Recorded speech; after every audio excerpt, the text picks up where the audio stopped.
Ayan, so magandang araw mga kababayan, and this is Divine PH. And ngayong araw po yung ikatatlong sona ni President Bongbong Marcos. And kanina po, kung napanood nyo yung mga live videos natin na nag-update po tayo ng kaganapan kasama po ng mga supporters ni President Bongbong Marcos na nagtungo po dito sa May Sandigan Bayan para po maipakita yung lakas ng o yung suporta nila, yung puwersa, yung lakas or kung gaano kadami yung mga kababayan na pumunta nga po dito sa zona. Mga kababayan, alam nyo naman na ngayong araw ay may bagyo po. So yung kanina, kung makikita nyo nga po, kung updated kayo, grabe po yung lakas ng ulan tapos biglang aaraw. Pero mga kababayan, yung mga supporter ni President Bongbong Marcos na nagpunta doon, alauna pa lang. Yung ibang mga na-interview natin alauna pa lang po nandun na. Kasi nga po, yung suporta nila kay President Bongbong Marcos is grabe. Biruin nyo, galing pang mga probinsya yung mga yan. Nagpunta lamang po dyan para ipakita yung suporta nila. And kung matatandaan nyo po, nagpunta tayo doon ng alas 7 ng umaga para nga po masaksihan natin kung ano na po ba ang kaganapan. At yun nga po, nakita nyo naman, kasama ko kayo na nung nag-live ako, na grabe po lakas ng ulan. Pero hindi po papatinag ang ating mga kababayan kahit pa malakas ang ulan. So, mga kababayan, ang gusto ko nga pong pag-usapan, itong inauguration po ng Sulvec Small Reservoir Irrigation Project or SSRIP. So, nung July 19 nga po yung inauguration nito at pinangunahan nito ni President Bongbong Marcos dito po sa may municipality o Pasukin, Ilocos Norte. So kung matatandaan yung mga kababayan, nauna nga po nagtungo si PBBM dito sa may Apayao at namahagi po siya ng presidential assistance to farmers, fisher folks, and families.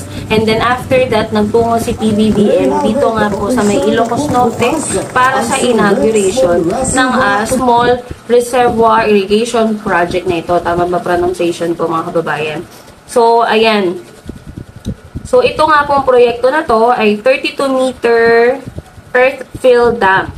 Ayan. Bali, construction of irrigation facilities, diversion dam, canals, road structures, access roads. Ayan. Provision of project facilities. Alam nyo mga kababayan, yung mga ganitong klaseng proyekto, alam nyo naman po, legasiya na to ng mga Marcos. Pag sinabing Marcos, yung mga proyekto po talaga na ginagawa ng mga Marcoses, yung mga proyekto na alam mong tatagal ng dekada. 'Di ba?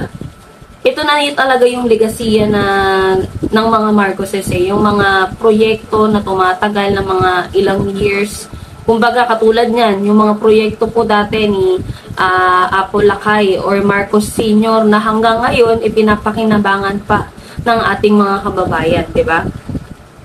So ayan po, ang objective nga ng proyektong ito ay para po ma-address yung water supply challenge.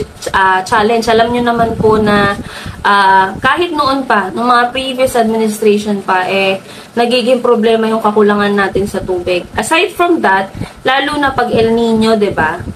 Yung patubig, napakahirap din po para sa ating mga magsasaka. Pero syempre, dahil dito sa mga proyektong ginawa ni PBBM, mai-improve una na dyan yung farmers' livelihood. Kasi nga sa tulong na daw na to, 'di ba? Hindi na sila mahihirapan. 'Di ba? Hindi na yung patubig ba hindi na mahihirapan kasi nga may mga gantong proyekto na po na na-build or i-build ang ating administrasyon. Siyempre para sa ating mga kababayan.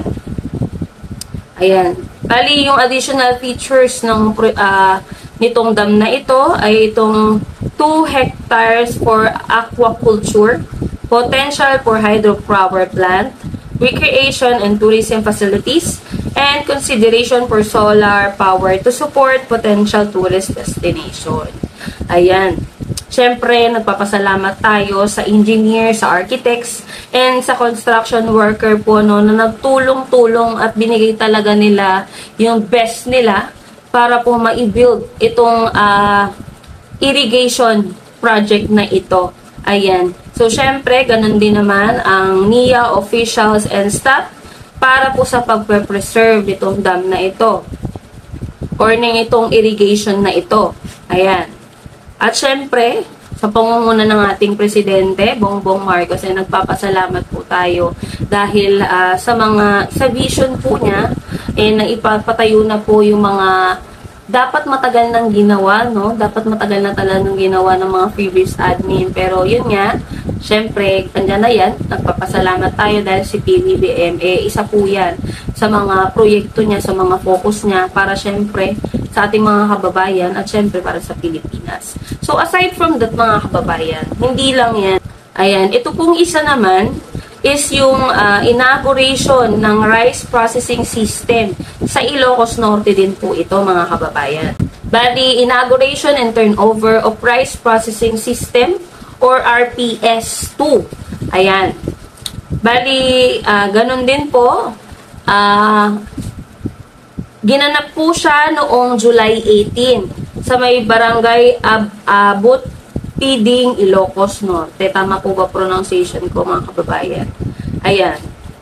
Part of the Rice Competitiveness Enhancement Fund Mechanizing Program by the Department of Agriculture Philippine Center for Post-Harvest Development and Mechanization.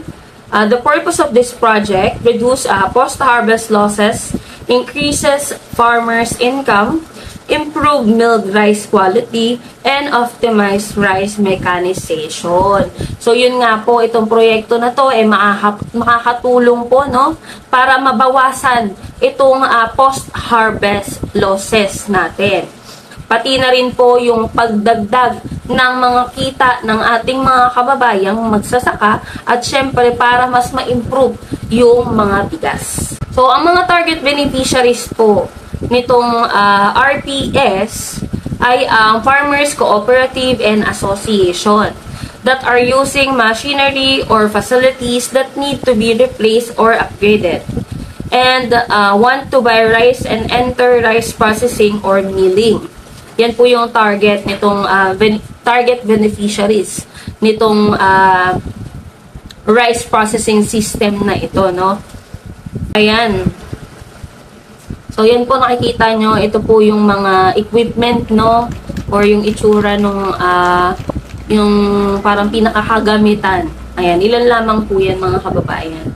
So, yan. Patuloy talaga yung pagpapalakas ng ating presidente na matulungan talaga, no, yung ating mga magsasaka. Kasi mga kababayan, once na okay na po lahat, nakabawi na yung ating mga farmers, syempre sa tulong ng pamahalaan, yung mga kagamitan, makabagong makinarya na ipinapamahagi ng ating pamahalaan, sa tulong po niyan at sa pagsisikap ng ating mga magsasaka mangingisda, baka dumating ang panahon, syempre hindi ko rin masasabi kung anong years, pero darating ang panahon na hindi na tayo mamroblema sa supply or sa food security natin. Kasi nga po, ginawan na ng paraan ni President Bongbong Marcos. At mga kabayan, nakakatuwa kasi noon, kasi nagkikwento yung parents ko kung gaano kaganda yung pamumuno ni dating Presidente Marcos Sr., no?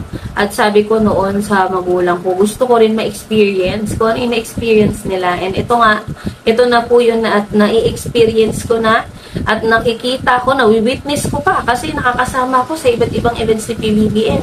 Hindi man lahat, pero nawi-witness ko po, saksi po ako at yung mga iba pang beneficiaries na masayang-masaya po dahil napapriority sila ngayon ng ating pamahalaan, ng ating presidente.